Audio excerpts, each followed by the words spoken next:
Now, I just got back from Europe, more specifically Lisbon, Portugal, and I was able to visit a lot of other cities surrounding Lisbon as well. It was a great experience. The weather was incredible. The food was great. I was able to try out some of the famous pastel de nata. It was extremely clean as well, and the people were just very friendly.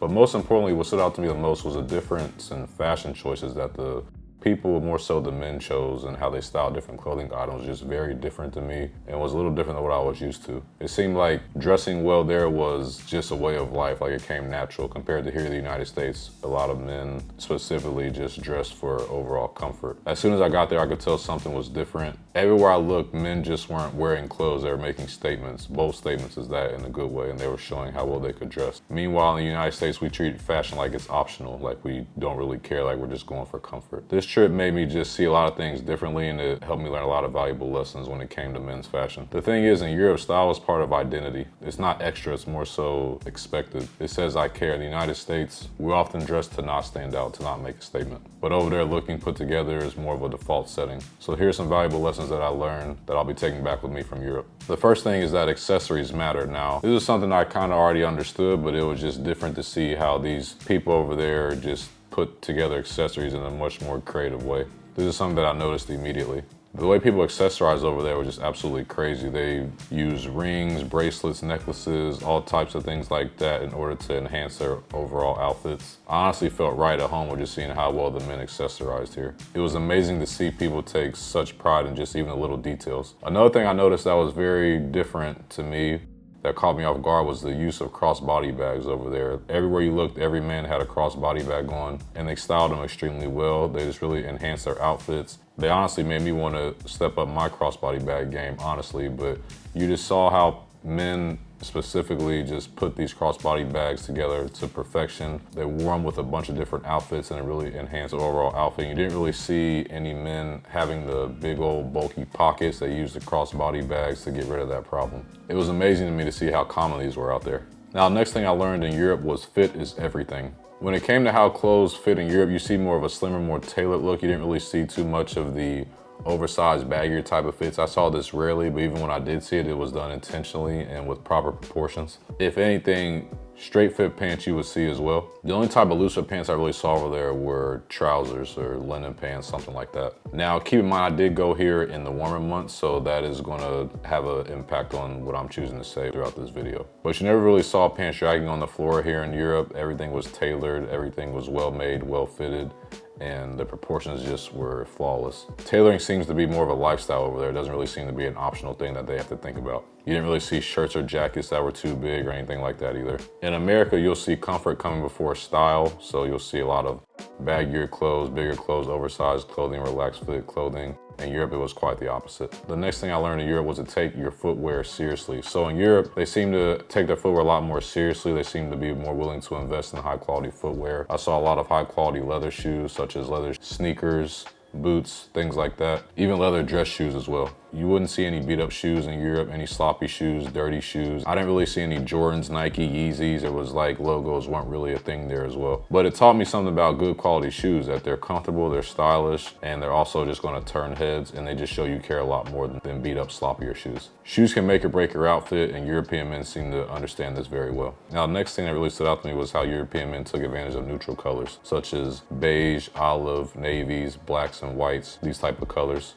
It made them look good without even trying. These colors and tones are very versatile and they're timeless. They're gonna match with anything and you can wear them with any other color and they're always gonna go together. So it's a great way to get a lot of use out of your wardrobe and just make your pieces a lot more versatile. Now, me personally, I love to sprinkle in some color here and there, but being in Europe really showed me how versatile and timeless and long lasting neutral colors can be. This really inspired me to explore neutral colors more and just showed me how much I can do with them. Neutrals just give you simplicity. They're an easy way to stand out. They're an easy way to put clothes together without even really thinking about it too hard. You don't have to stress yourself out with trying to match colors. Neutrals are practical, they're minimal, and they always look sharp. In America, you see so many guys wearing loud, bold colors. It just looks very distracting. It just looks off. It looks like you're trying to bring unnecessary attention to yourself. So swapping that out with some neutral color just makes outfits be a lot more subtle, also look better at the same time. No logos is the next thing I noticed pretty much right as I got off the plane, as I got more into the city as well.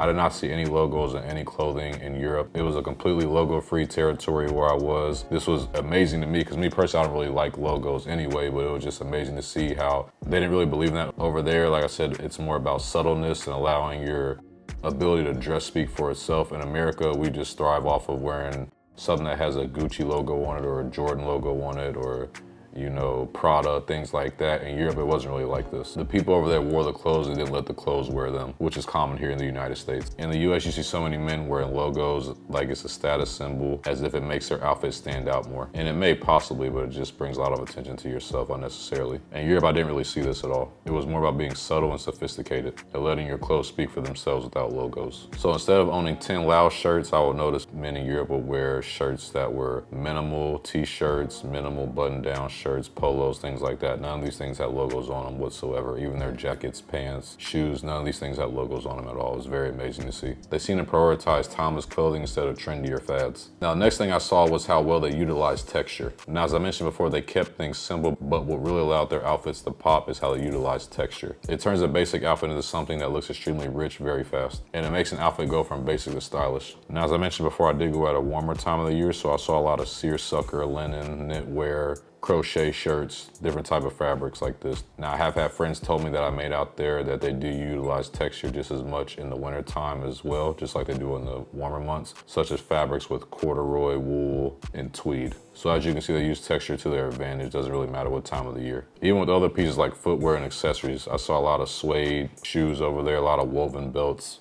Texture does a lot of the heavy lifting in their outfits. Espadrilles and sandals was the next thing I saw being worn over there a lot. This was one I really wasn't expecting at all. That really caught me off guard. And the more I saw them, I have to admit, the more I wanted them. I wasn't really an espadrille guy before going to Europe, but it turned me into one the more that I saw them over there. I did eventually purchase a pair of black espadrilles. The men over there styled espadrilles incredibly well, and it showed me how versatile the shoe is. It could be worn with shorts, jeans, linen pants, trousers, anything like that. Espadrilles look great with. It completely opened my eyes when it came to this type of footwear. In the US, we don't really utilize this shoe at all. It's kind of interesting to me. I don't think I've ever really seen too many men wearing espadrilles. I live in a warmer climate as well, but I don't really see espadrilles being worn out here in the United States. If you try to find someone wearing espadrilles in the US, you're probably looking for a pretty long time compared to out there in Europe. You'll see more men wearing flip-flops and slides, but espadrilles are just a much more stylish approach than flip-flops or your usual slides. Now, another shoe that I saw worn over there a lot that was also a great substitute for your regular Nike flip-flops or slides were double strap sandals or crossover sandals. I've never really been a sandal guy before, but seeing how the men styled them over there, actually very eye-opening to me as well. This is a great warm weather shoe. It's gonna go great with your lightweight types of tops and bottoms that you're gonna wear for the warmer months. Plus with these type of sandals, they can be worn so casually and still look good. Double strap sandal is probably my favorite one that I saw being worn over there, but the crossover sandal is also another stylish option.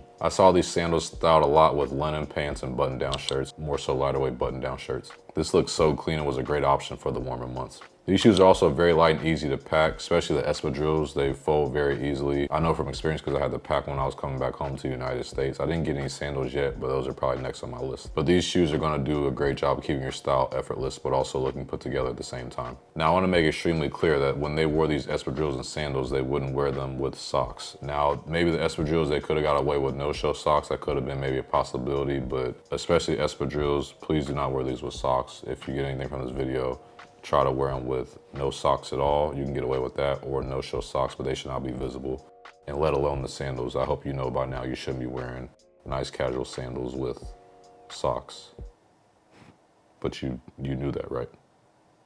But I've become a fan of these shoes and I love how easy they are to get on and off. Now, European men also seem to choose trends very wisely. Now, there's a lot of trends going on, and even me with talking about fashion on a day-to-day basis, it's hard for me to even keep up with all the trends that are going on. But European men seem to not really be too bothered by all the trends that are going on. They seem to really stick to their more timeless style and roots. Sometimes trends can also not be a good thing because they're just so overwhelming to keep up with. You're going to this trend and that trend, and then when they clash, sometimes they just don't look good together. So it's very important to choose trends wisely. You can be aware of them. I think it's always good to be aware of trends, but European men show me that it's good to just maybe not always go with every trend and just be more careful about the ones that you do and just pick the ones that are going to complement you and your overall physique and body and that are going to look the best on you. In the US, we just have so many trends going on. There's so many trends clashing. You got people trying out trends all the time. It just becomes very overwhelming. In Europe, it really taught me to just really Just choose them very wisely, not get overwhelmed with all the trends that are going on, and just stick to the more